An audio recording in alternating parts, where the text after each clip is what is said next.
quand on va regarder les pieds pour les observer, on va les regarder sous différentes vues, forcément. Avant de les regarder, le regard peut s'accompagner du toucher également. Mais on va l'analyser, l'apprécier, le profil, on va regarder les angles et sur sa face solaire, de face, etc.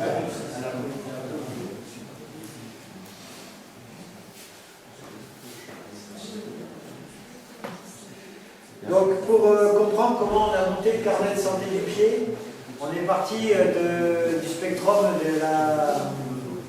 il s'appelle, Cassie-Lapierre.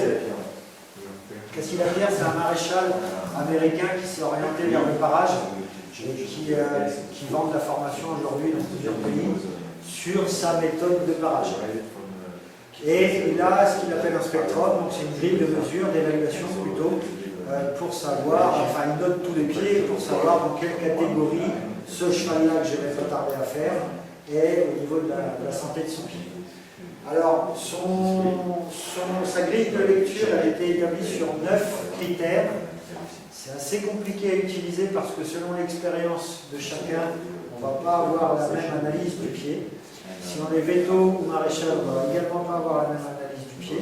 Donc, on est parti, nous, au départ, sur 5 critères. On a réduit un peu pour que ce soit plus répétable. Et en fin de compte, on a fini par s'arrêter sur 3 critères parce que c'était le seul moyen d'avoir vraiment une répétabilité. Donc ça, c'est le spectrum de Cassie-Lapierre, de 1 à 9. Il vient noter la fourchette de l'épiphénienne, la sole, les talons, les barres, le quartier, la pince, le cartilage embryo, le coussinet digital, le pouls digité et la pince à sonder. Donc la pince à sonder et la résistance aux pressions. Nous, on est parti sur l'idée de modifier, comme je disais, de noter de 1 à 5 au lieu de 1 à 9. En notant la fourchette, la sole, les talons, les barres, les quartiers, la pince et les cartilages embryo, ainsi que le coussinet digital. Pour vraiment s'approprier le sujet, on s'est fait un petit cours particulier avec Xavier Méal, qui est un peu représentant de la méthode Cassie-Lapierre en France, et qui nous a donné un cours sur comment eux ils voyaient le pied, comment ils l'analysaient, traduisaient, et comment on se servait du spectrum. Donc autour de la table, il y a ce jour-là Sébastien, Bruno Bopp, Denis Leveillard et puis Bruno Bopp et Sébastien de Veto et Denis Leveillard et moi de Maréchal.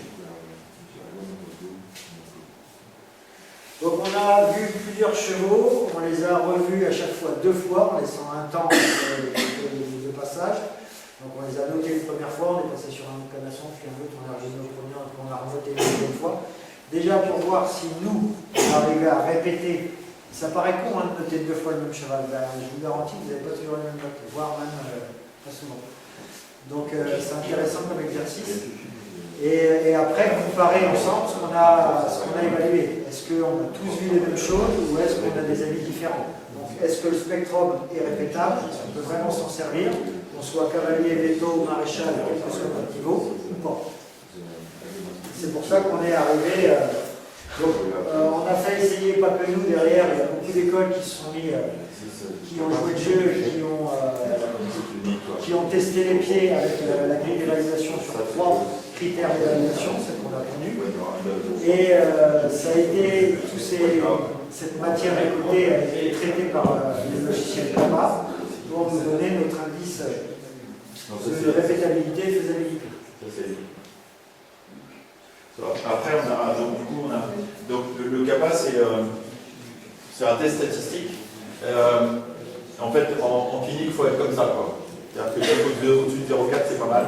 Mais si vous voulez 0,8, c'est top, mais c'est difficile à avoir. En fait, l'idée, c'est quand même, quand vous jugez 2 chevaux, si vous avez des systèmes de gradation qui sont corrects, vous devez quand même être là. Hein? Alors, ça paraît pas beaucoup, parce qu'en fait, ça veut dire que c'est à peu près le pourcentage d'agrément, mais il faut quand même essayer d'être là. Et donc voilà nos résultats. C'était pas terrible, ok? Because our result was less than 0.4. So with this system, we can say that it was not a good grade to exchange between. And you can observe that the podologue, this is the teacher, okay? The agreement with the teacher was less than 0.14. That means that probably with a very experienced teacher, with this grade, it's not a good grade. Okay? Et donc à partir de ça, on s'est dit que ça ne marchait pas le truc. Et donc on a essayé de raisonner en pied simple et en pied pas simple. Parce que le problème de cette grille-là, en fait, c'est qu'elle fait référence à des schémas de beauté, en fait. Des schémas idéaux, un peu esthétiques. Et qu'en fait, du coup, ça ne marche pas, puisqu'on était en dessous de ça. Et donc là, la réflexion qu'on a eue dans notre groupe de travail, c'est de se dire, il faut qu'on... La grille, c'est vraiment intéressant, parce que si on a à apprendre à des étudiants comme vous, là, à juger les pieds, c'est important qu'on arrive à s'échanger. Voilà. Mais ce système-là, on a trouvé que c'était très intéressant comme fondement. Mais du coup, quand on l'a testé, et même le mec qui était censé nous faire le cours, c'était pas bon. Hein. Donc on a changé de technique. Et bien retenir ça. Donc on quitte l'aspect idéo-physiologique, entre guillemets, pour vraiment rentrer dans le fonctionnel. C'est-à-dire que cette fourchette, est-ce qu'elle est idéale? On s'en fout. Est-ce qu'elle est fonctionnelle? C'est ça qui nous intéresse. Ensuite, on s'est mis d'accord sur les définitions, sur ce qu'on devait observer.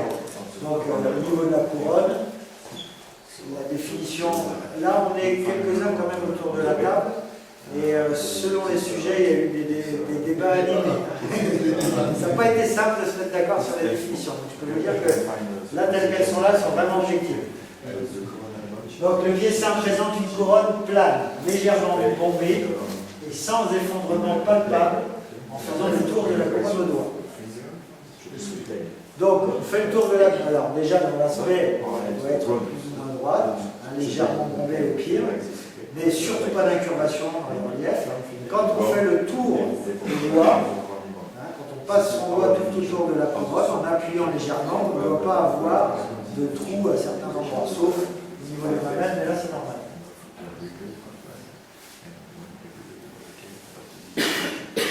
Vous voyez, si on compare déjà, alors pour faire simple, sur les critères de notation, on part sur 3 critères.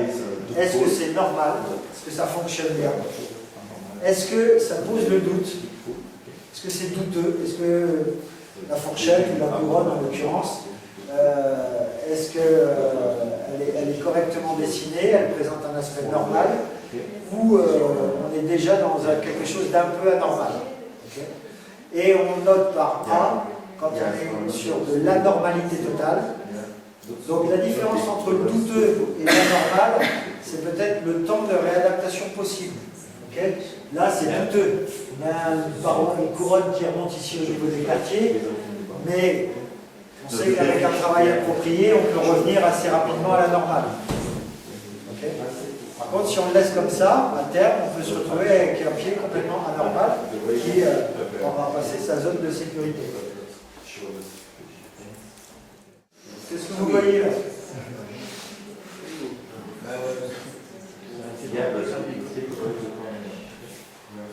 Le problème, il est là, évidemment. Mais c'est un droit ou gauche? Un droit ou un gauche?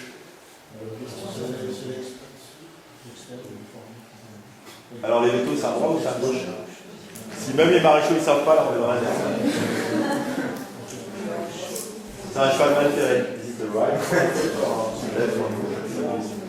Non, c'est un droit. À la mamelle. C'est un droit parce que la mamelle est plus effacée ici. Mais vous voyez que cette surface ici, d'os, parce que là on est sur l'arthrose, forcément ça va déporter la couronne d'un côté, ça va la modifier. Comme on n'est pas prêt de résoudre cet os-là, on n'est pas prêt de résoudre la couronne non plus. Donc là on est sur quelque chose d'anormal parce qu'on est sur quelque chose de définitif. Pareil. Les couronnes qui remontent comme ça à 2 endroits différents, c'est assez surprenant. On est sur quelque chose qui ne va pas se résoudre tout de suite. Et vous voyez qu'on a une différence aussi d'angularité entre les talons et la pince, et qui est complètement anormale. On n'a pas d'angularité comme ça normalement. Ok, la paroi maintenant. Donc le pied saint présente une paroi lisse, qui n'est pas abîmée sur sa partie basse, sur plus d'un quart de sa hauteur totale. Ok, donc si on a quelques éclats comme là, c'est pas très grave. Par contre, si ça monte un peu, là, c'est bien chiant. Et qui est indemne de sème. Donc une sème, vous voyez tous ce que c'est, hein, c'est une fente, enfin des tubes qui sont déchirés. Okay.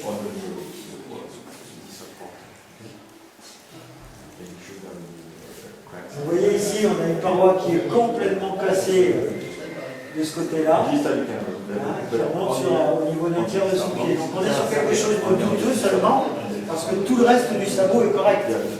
Et si le fer qui est un petit peu décalé, on le remet à sa place et qu'on lui donne un parage, on va vite se retrouver avec un pied sain. Donc on n'est pas sur quelque chose de complètement anormal. C'est un fer à caractère qui est dessus.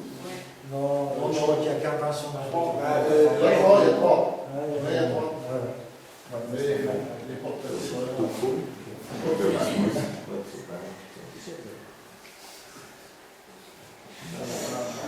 Là, par contre, on est sur quelque chose d'anormal parce que on est en train de revenir à quelque chose de sain. On a des scènes qui pètent de partout, une paroi qui est complètement rentrée sur le pied. Ce genre de pied, moi je ne le connais pas le cheval, mais quand on voit des pieds comme ça, on pense assez facilement à une fourrure avec une descente à plat.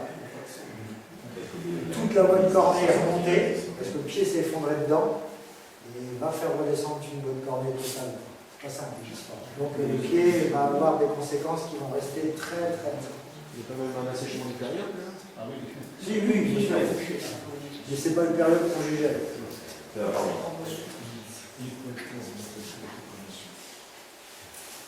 On parle, on dit, c'est l'important problème de kératogénèse. Et là, on est sur quelque chose d'anormal, parce que vous avez toute cette espèce de mycose là, qui s'est mise sur la paroi. C'est de la crapoline, ça, j'imagine. Pareil, c'est une sorte d'eczéma, et ça ne va pas s'enlever comme ça.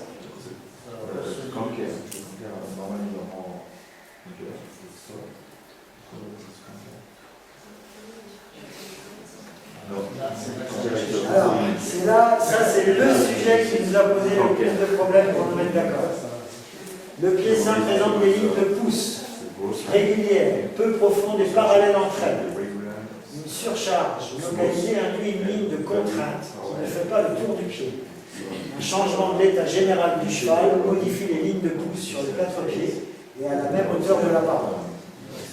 Alors, donc, vous avez bien compris que là, on parlait de deux choses différentes. Il y a d'un côté des lignes de pouce, qui sont les petites stries qui correspondent à chaque pouce du pied. Si vous vous rapprochez, vous voyez que ça fait des petites stries, là, vous les voyez. Okay. Elles sont parallèles entre elles, le pied est correct. Par contre, à certains endroits, vous pouvez avoir des zones de contrainte où ces stries vont se contracter ou alors elles vont se déformer en montant ou en descendant. Okay, donc c'est maintenant. Et elles vont définir non pas une pousse, mais une contrainte localisée dans le pied. Et elles se déforment en résistance à cette contrainte. Là où ça peut commencer à devenir aussi un petit peu ambigu, enfin pas ambigu, mais c'est là-dessus où on avait difficile à se mettre d'accord, c'est quand vous avez une ligne de contrainte qui concerne une ligne de pouce. Je m'explique. Vous avez un cheval d'endurance qui fait une 160 à Florac. Vous pouvez revenir 3 semaines après, vous avez un bourrelet sur chaque pied qui correspond à sa course. Est-ce que c'était une contrainte ou est-ce que c'était une ligne de pouce à ce moment-là? C'est les deux en même temps. C'est ça qui est difficile. Ouais. Mais ça, c'est un stress général. Oui. Alors que, donc il y a le stress général qui est là, mais nous, ce qui nous intéresse plus, c'est métabolique, voilà. Ce qui nous intéresse, c'est le changement de bouffe. Hein, ce qui nous intéresse ici, c'est d'analyser la ligne de contrainte à ce moment-là, et la ligne de contrainte, elle est localisée, et elle est en relation avec l'équilibre du pied. D'accord? Et la ligne de contrainte, ce qu'on appelle ligne de contrainte, c'est localisé. Ça ne fait pas tout le tour. Et en tout cas, c'est pas sur les 4 pieds. Okay? Et donc là, vous voyez que là, il y a une ligne de contrainte qui est bien localisée. Okay? Ça, c'est une ligne de contrainte, et ça, c'est lié à des forces anormales. Ça va plus vite devant, plus vite derrière, et moins là. Voilà. Oui, et puis en face, on n'a pas plus de ça. Faut considérer que la corde, elle s'adapte et elle se plisse Si vous avez trop de contraintes, la corde se plisse. C'est comme une chaussette plissée parce que c'est 3 piliers, quoi. Voilà. C'est Et une si- plaque tectonique, quoi. Ouais, voilà, c'est la limite de contrainte, c'est la plaque qui se rend comme ça, parce qu'il y a de la contrainte à cet endroit-là, mais c'est plissé. Et si vous parez votre pied, vous allez la faire disparaître. Pas en 2 minutes, mais assez vite quand même. Parce que les pieds bougent très vite, c'est adaptable. Ok ? Et donc c'est important de repérer ces lignes de contrainte-là, parce que ça vous donne beaucoup d'informations sur l'équilibre du pied. Si vous voulez faire chier le maréchal, si vous avez une ligne de contrainte, vous lui dites, bah là c'est trop haut. Voilà. C'est vraiment important. Et surtout, si vous savez lui dire ça, à ce moment-là, là, vous avez un vrai dialogue avec le maréchal. Parce que pourquoi je veux descendre cette zone-là? Parce que tu as une ligne de contrainte. Ok? Et là, donc, là, c'est intéressant parce que là, vos lignes de contrainte, elles sont plus parallèles entre elles. Hein, et du coup, elles sont convergentes en pince. Donc ça, c'est une vraie anomalie. Okay? So, not parallel, so it's wrong. Yeah, it's possible on the Et pour les lignes de pouce, peut-être que c'est très sensible, c'est un poulain qui a un sevrage difficile, il vous fait une ligne de pouce. Un cheval qui a changé de compagnon, un herbage, ça vous fait une ligne de pouce. C'est pas forcément une maladie ou quelque chose, hein. Ça arrive assez souvent. Et vous savez à quel moment c'est arrivé, parce que vous divisez le pied en 12, et vous partez de la couronne. Ce qui fait, ça vous donne à peu près un ou deux mois près à la période où c'est arrivé. Vous pouvez beaucoup mieux faire après s'il y a un problème, si vous avez quelques mois avant. Ça c'est important, hein, ce que vient de dire Luc, parce que vous pouvez faire la rétrospective de tout ce qui s'est passé dans l'année précédente au niveau du pied du cheval. Le nombre de courses, le nombre de changements de pâture, le nombre de changements d'alimentation, etc. Vous le savez sur le pied. Donc là, vous voyez que vous avez un pied qui pousse plus d'un côté que de l'autre, plus vite d'un côté que de l'autre. C'est pas dans le sens reprendre, mais vous avez une paroi qui est presque correcte de ce côté-là, et vous avez cette paroi ici qui est complètement contrainte. Vous voyez, c'est clairement identifié sur les lignes de... Et ça, c'est pas rare. Hein. Le pied à droite, là, c'est pas rare. Mais c'est-à-dire qu'en venant ici, si vous savez regarder ça, il y a des choses, vous ne sortez pas ni la radio ni rien. Hein. C'est juste du barrage. Ils vont beaucoup mieux. Hein. Parce que si vous avez une pompe là, qui est serrée comme ça, avec un ongle qui est pincé, là, si vous dépincez le truc, ça va aller beaucoup mieux. Hein. Et ça, c'est pas rare. C'est des choses qui sont vraiment intéressantes. Donc, et ça c'est pas, on ne vous a pas sorti des trucs de l'espace, on voit ça quand même, pas régulièrement, mais si vous avez l'œil là-dessus, c'est vraiment important. Et surtout dans vos échanges avec les maréchaux, si vous, Veto, vous savez observer ces choses-là, là, vous allez pouvoir vraiment discuter avec votre maréchal. Parce que là, vous rentrez dans la boîte cornée et vous allez lui parler de, là, j'ai lu la boîte cornée. Et à ce moment-là, si on lit la boîte cornée, après, quand on parle avec le maréchal, là, on a un discours qui est différent. Bien, voilà. Donc, il faut vraiment regarder ça. Et ça, c'est beaucoup plus sensible que vos radios. Hein. Beaucoup plus sensible que les radios. La radio, c'est nul hein, pour l'équilibre médio-latéral. Ça, c'est très sensible. Donc, si vous savez lire ça, vous saurez équilibrer vos trucs. Et ce qui est important aussi de comprendre, c'est que le cheval il peut se déformer le pied soit en locomotion, soit en statique. Et si vous déplacez son centre de pression, lui, il va déplacer ses pieds pour trouver du confort et remettre son centre de pression plus ou moins au milieu. Et donc, quand vous voyez le pâturon qui part par là, avec ce pied qui est plus haut ici qu'ici, est-ce qu'il se crée cette contrainte parce qu'il est trop en interne et que ça le comprime, ou parce qu'il se met comme ça, parce qu'il est trop en externe? Donc ça, la lecture du pied doit s'accompagner de la lecture du cheval, c'est vraiment important. Donc différents exemples pour noter la paroi. Donc on parle de quelque chose de correct jusqu'à ce qu'il y ait quelque chose qui l'est beaucoup moins. Des rougeurs sur la paroi, c'est jamais des signes de bonne santé non plus, hein. C'est malgré tout le pied au joli. C'est pas pour ça que ça marche bien. Donc tout ça c'est de la lecture qu'il faut faire. Ça par exemple, c'est un pied, on sait que tout ça c'est pété, et quand on leur apparaît, on arrive sur la corde qui est saine, qui est correcte. C'est pas si grave. Là ça commence à être beaucoup plus problématique. Parce qu'il se fend sur son épaisseur et par contre jusqu'en haut, donc on a un pied qui est faible, qui ne se tient plus au niveau de la paroi. Et là on a une grosse fourmilière qui est en train de becquer le pied. Ce que je vous disais tout à l'heure au niveau des différentes épaisseurs de la paroi, on a ce qu'on appelle la ligne d'eau qui démarque la ligne superficielle dure et dense de la ligne profonde plus souple. Vous voyez le pied là, Partout où ça pète, ça suit quelque chose de régulier qui est en train de vous dire couper selon les pointillés. Ça pète au niveau de la ligne d'eau. Là, le cheval est en train de vous dire, moi tout ça, j'en ai pas besoin, ça me gêne. Donc le pied simple présente des tubules rectilignes ou légèrement convexes et donc sans évasement. Ok, là, vous observez les évasements. Alors ce qui est important, la phalange, la paroi elle est accrochée à la phalange. Ok, la phalange elle n'est pas en bas du pied, elle est en haut. Donc ça c'est des trucs corrects. Ça c'est déjà plus correct. Si vous vous basez là-dessus pour faire votre tournure de fer ou l'ouverture de votre fer, vous rajoutez du levier parce que le pied il est là. Comment? Ça peut l'être, bien sûr.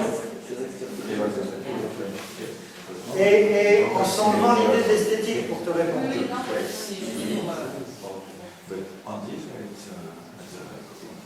C'est un problème beaucoup plus important et qui est certainement une conséquence aujourd'hui. Du coup, là, on est sur quelque chose d'anormal. Vous voyez que, entre parenthèses, le pied est pris pour modèle selon les critères physiologiques idéaux. On n'est pas dans un modèle idéal. Par contre, il est fonctionnel. Pour revenir à la manière de lever. L'évasement global du pied, là on est sur quelque chose d'un peu compliqué aussi. Et vous voyez que toute la base plantaire du pied, elle s'est avancée alors que la phalange elle est là. Donc on a toute cette masse en avant de fer qui sert absolument à rien, qui est nuisible. D'accord? Donc c'est tout ça lire la boîte cornée. Savoir où est la phalange à l'intérieur et quelle tronche elle a. Et par rapport à quoi je vais devoir équilibrer mes leviers que j'ai imposés au pied. Le PL5 présente des cartilages qui dépassent de la boîte cornée d'une hauteur au moins égale à la moitié de la hauteur des talons. D'une hauteur au moins égale à la moitié de la hauteur des talons. Mais en règle générale, c'est 35 mm. Le pied sain présente des cartilages internes et externes de même hauteur. Alors, quand on note les cartilages inguéaux, on vous montrera sur les chevaux tout à l'heure, mais on va venir crocheter avec le pouce le cartilage. Un cartilage sain et en très bonne santé, c'est un cartilage qui est difficile à saisir, okay, qui est mobilisable si on appuie dessus, mais qui marque une vraie résistance, mais on peut le bouger quand même. Si on ne peut plus le bouger, c'est que c'est devenu osseux, et on est sur une forme cartilagineuse. Donc il doit être difficile à crocheter, mobilisable sans plus. Okay. Dès l'instant qu'il est facile à crocheter et très mobile, soit c'est un poulain, c'est normal, soit c'est un cheval adulte et on est sur un pied qui fonctionne déjà pas de manière optimum, parce que ces cartilages inguéaux ne sont pas formés de manière optimum. Est-ce qu'une ossification des cartilages régulaires, ça peut induire justement une raideur des cartilages? Ah bah complètement. Si, alors ça dépend où. Si c'est ossifié dans les parties profondes du pied, tu ne vas pas spécialement le sentir quand tu vas bouger les ailettes là-haut, mais s'il a une forme entière cartilagineuse, un cartilage, ben voilà, tu ne bouges rien du tout. Vous voyez là le cartilage qui fait saillie ici, en fait c'est la couronne qui fait saillie. Donc la couronne elle est en train de surplomber le cartilage angulaire. Et les talons deviennent, ils sont en train de s'encasteler, c'est-à-dire encasteler, ils se resserrent et ils ne sont plus fonctionnels. Les globes, elles sont complètement serrées. Donc là, il n'y a plus de fourchette. Là, vous voyez, la couronne remonte jusqu'ici, la saillie qui est laissée, il y a trop peu de cartilage qui dépasse de la boîte cornée. Là, c'est étonnant qu'il n'y ait pas eu une scène encore plus profonde que ça, mais on voit déjà la paroi qui s'étire, enfin qui est contrainte.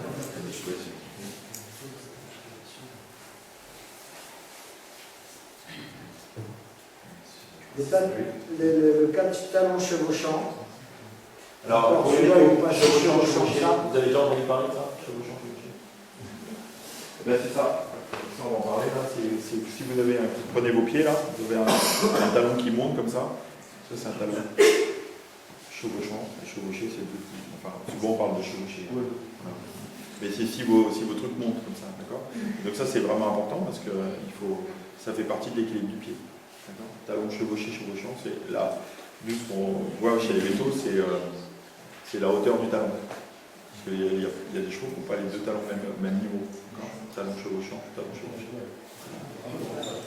La hauteur, ok. Et là, celui-là, il est gentil. Celui-là, il fonctionne. Ça, c'est une petite différence. Parce que vous pouvez avoir des talons où, quand on parle de chevauchant, ça remonte vraiment sur le haut. Donc on peut les mesurer comme ça, les cartilages. Et on peut les prendre aussi à la main. Mais ça, on verra ça en pratique. Voilà, en pratique, on verra tout à l'heure.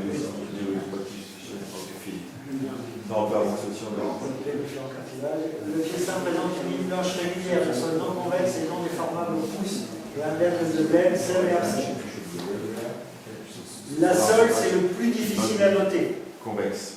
C'est assez subjectif, c'est difficile d'être de savoir. C'est une expérience qu'on a vraiment pour noter une seule. Est-ce que quelqu'un a vu quelque chose là, sur la ligne blanche dans cette d'après? What is wrong?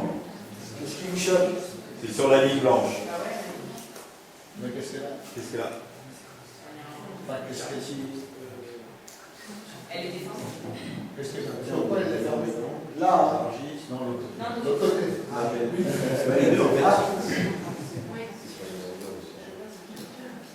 Non, c'est marqué dessus maintenant. ah merde, retourne. C'est marqué dessus. D'accord. Ça c'est important aussi, hein, quand vous avez des déformations de ligne blanche comme ça qui rentrent. Si tu n'as pas ouvert jusqu'au. Espèce d'amas fibreux.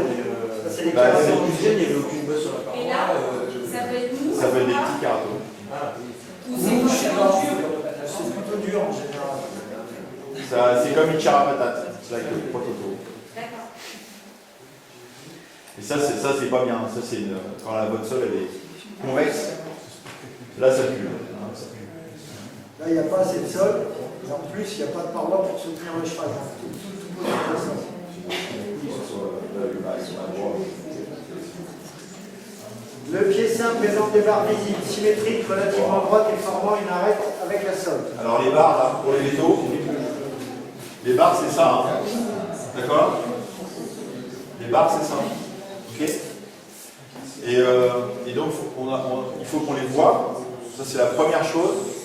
Il faut qu'elles soient relativement droites et elles symétriques. D'accord? Et les barres, là, c'est le prolongement de la paroi. Hein. Les arcs-boutants dans une église, c'est ce qui fait que ça ne se casse pas la gueule. Donc les barres, là, c'est le truc que vous devez laisser en place et que vous devez vraiment observer. Et Patrick a fait des manips là, sur des chevaux.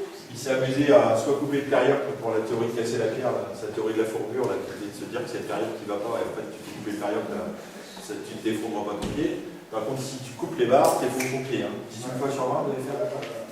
Voilà. Donc les barres, c'est ce qui soutient la bonne cornée. Et quand vous dites que vous faites de l'appui furcal, pour les fourbus, c'est pas de l'appui furcal que vous faites, hein, c'est de l'appui sur les barres.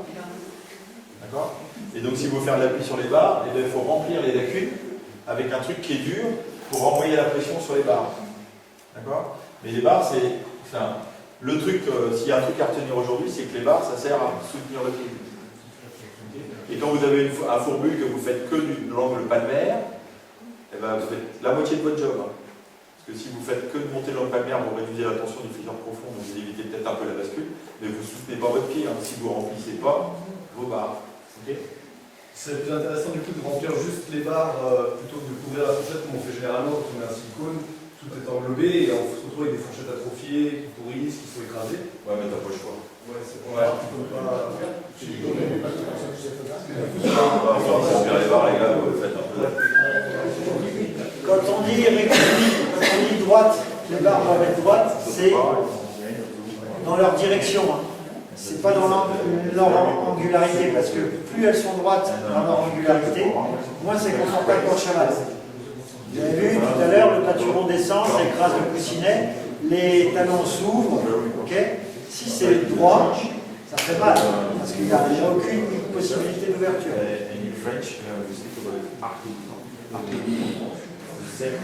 Donc là, les barres, elles existent, mais elles sont courtes, pas tellement bien dessinées et avec des des incurvations ici, en fait. Donc elle est douteuse parce que le pied n'est pas complètement déconnant quand même. Là, vous voyez qu'on a des talons qui sont encastellés avec des barres qui sont complètement incurvées, épaisses.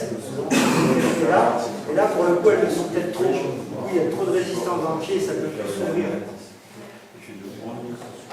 Ça, c'est pas des pieds conformes.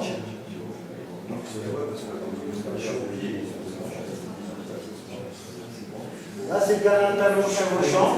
Donc là, vous avez la face solaire du talon chevauchant. Vous voyez que vous avez ce talon-là qui est en train de passer de l'autre côté. La fourchette, elle est complètement décalée.